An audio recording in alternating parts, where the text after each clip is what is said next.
एकोनचत्वारिंशः सर्ग 39वां सर्ग। चूड़ामणि लेकर जाते हुए हनुमान जी से सीता का श्रीराम आदि को उत्साहित करने के लिए कहना तथा समुद्र तरण के विषय में शंकित हुई सीता को वानरों का पराक्रम बताकर हनुमान जी का आश्वासन देना। मणि देने के पश्चात सीता हनुमान जी से बोली, मेरे इस चिन्ह को भगवान श्रीरामचंद्र जी भली भांति पहचानते हैं। 1. इस मणिक देखकर वीर श्रीराम निश्चय ही 3 व्यक्तियों का, मेरी माता का, मेरा तथा महाराज दशरथ का एक साथ ही स्मरण करेंगे। 2. कपिश्रेष्ठ, तुम पुनः विशेष उत्साह से प्रेरित हो इस कार्य की सिद्धि के लिए जो भावी कर्तव्य हो उसे सोचो। 3. वान शिरोमणे, इस कार्य को निभाने में तुम ही प्रमाण हो, तुम पर ही सारा भार है। तुम इसके लिए कोई ऐसा उपाय सोचो जो मेरे दुख का निवारण करने वाला हो। 4. हनुमान, तुम विशेष प्रयत्न करके मेरा दुख दूर करने में सहायक बनो। तब बहुत अच्छा कहकर सीता जी की आज्ञा के अनुसार कार्य करने की प्रतिज्ञा करके वे भयंकर पराक्रमी पवन कुमार विदेह नंदिनी के चरणों में मस्तक झुकाकर वहां से जाने को तैयार हुए। 51/2 पवन पुत्र वानरवीर हनुमान को वहां से लौटने के लिए उद्यत जान मिथिलेश कुमारी का गला भर आया और वे अश्रुगद वाणी में बोली। 61/2 हनुमान, तुम श्रीराम और लक्ष्मण दोनों को एक साथ ही मेरा कुशल समाचार बताना और उनका कुशल मंगल पूछना। वानर श्रेष्ठ, फिर मंत्रियों सहित सुग्रीव तथा अन्य सब बड़े बूढ़े वानरों से धर्मयुक्त कुशल समाचार कहना और पूछना। 7-8 महाबाहु श्री रघुनाथ जी जिस प्रकार इस दुख के समुद्र से मेरा उद्धार करे, वैसा ही यंत्र तुम्हें करना चाहिए।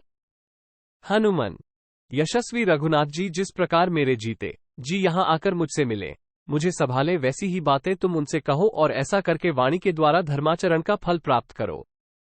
10 यो तो दशरथ नंदन भगवान श्रीराम सदा ही उत्साह से भरे रहते हैं, तथापि मेरी कही हुई बातें सुनकर मेरी प्राप्ति के लिए उनका पुरुषार्थ और भी बढ़ेगा। 11 तुम्हारे मुख से मेरे संदेश से युक्त बातें सुनकर ही वीर रघुनाथ जी पराक्रम करने में विधिवत अपना मन लगाएंगे। 12 सीता की यह बात सुनकर पवन कुमार हनुमान ने माथे पर अंजलि बांधकर विनयपूर्वक उनकी बात का उत्तर दिया। 13 देवी, जो युद्ध में सारे शत्रुओं को जीतकर आपके शोक का निवारण करेंगे, वे ककुत्स्थ कुलभूषण भगवान श्रीराम श्रेष्ठ वानरों और भालुओं के साथ शीघ्र ही यहाँ पधारेंगे। 14 मैं मनुष्यों, असुरों अथवा देवताओं में भी किसी को ऐसा नहीं देखता जो बाणों की वर्षा करते हुए भगवान श्रीराम के सामने ठहर सके।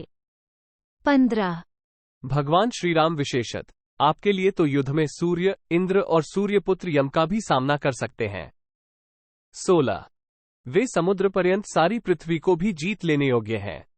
जनक नंदिनी, आपके लिए युद्ध करते समय श्रीरामचंद्र जी को निश्चय ही विजय प्राप्त होगी। 17 हनुमान जी का कथन युक्तियुक्त, सत्य और सुंदर था। उसे सुनकर जनक नंदिनी ने उनका बड़ा आदर किया और वे उनसे फिर कुछ कहने को उद्यत हुई। तदनंतर वहां से प्रस्थित हुए हनुमान जी की ओर बार बार देखती हुई सीता ने सौहार्दवश स्वामी के प्रति स्नेह से युक्त सम्मानपूर्ण बात कही।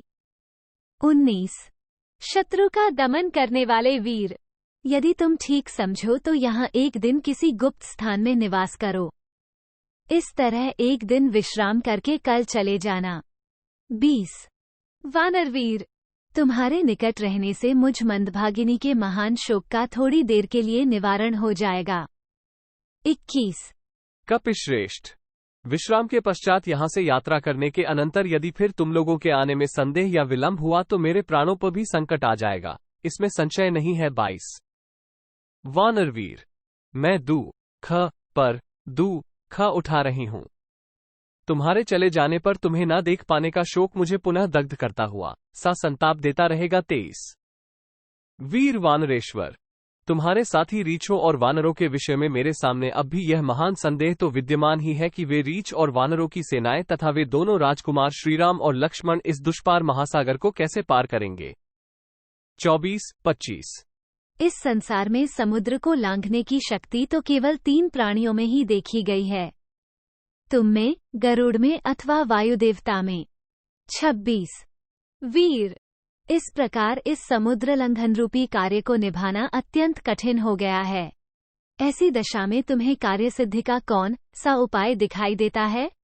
ये बताओ, क्योंकि कार्य सिद्धि का उपाय जानने वाले लोगों में तुम सबसे श्रेष्ठ हो। 27 शत्रुवीरों का संहार करने वाले पवन कुमार, इसमें संदेह नहीं कि तुम अकेले ही मेरे उद्धार रूपी कार्य को सिद्ध करने में पूर्णतः समर्थ हो, परंतु ऐसा करने से जो विजय रूप फल प्राप्त होगा उसका यश केवल तुम्ही को मिलेगा, भगवान श्रीराम को नहीं।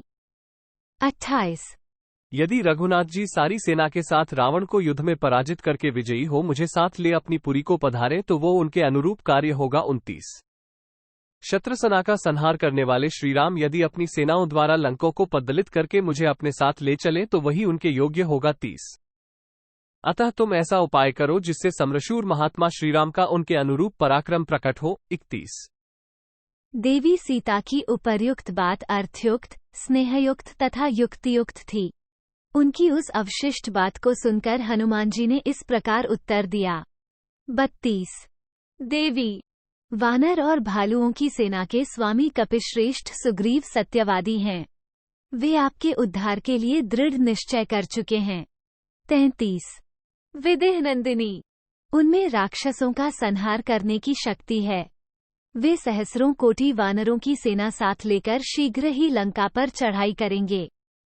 34 उनके पास पराक्रमी, धैर्यशाली, महाबली और मानसिक संकल्प के समान बहुत दूर तक उछलकर जाने वाले बहुत से वानर हैं, जो उनकी आज्ञा का पालन करने के लिए सदा तैयार रहते हैं। 35 जिनकी ऊपर, नीचे तथा इधर उधर कहीं भी गति नहीं रुकती। वे बड़े से बड़े कार्यों के आ पड़ने पर भी कभी हिम्मत नहीं हारते। उनमें महान तेज है। 36 उन्होंने अत्यंत उत्साह से पूर्ण होकर वायुपथ, आकाश का अनुसरण करते हुए समुद्र और पर्वतों सहित इस पृथ्वी की अनेक बार परिक्रमा की है। 37 सुग्रीव की सेना में मेरे समान तथा मुझसे भी बढ़कर पराक्रमी वानर हैं। उनके पास कोई भी ऐसा वानर नहीं है जो बल पराक्रम में मुझसे कम हो। 38 जब मैं ही यहाँ आ गया तब अन्य महाबली वीरों के आने में क्या संदेह है? जो श्रेष्ठ पुरुष होते हैं उन्हें संदेश वाहक दूत बनाकर नहीं भेजा जाता, साधारण कोटि के लोग ही भेजे जाते हैं। 39 अतः देवी, आपको संताप करने की आवश्यकता नहीं है। आपका शोक दूर हो जाना चाहिए। वानर युद्धपति एक ही छलांग में लंका पहुंच जाएंगे। 40 उदय काल के सूर्य और चंद्रमा की भांति शोभा पाने वाले और महान वानर समुदाय के साथ रहने वाले वे दोनों पुरुष सिंह श्रीराम और लक्ष्मण मेरी पीठ पर बैठकर आपके पास आ पहुंचेंगे। 41 वे दोनों नरश्रेष्ठ वीर श्रीराम और लक्ष्मण एक साथ आकर अपने सायकों से लंकोपुरी का विध्वंस कर डालेंगे।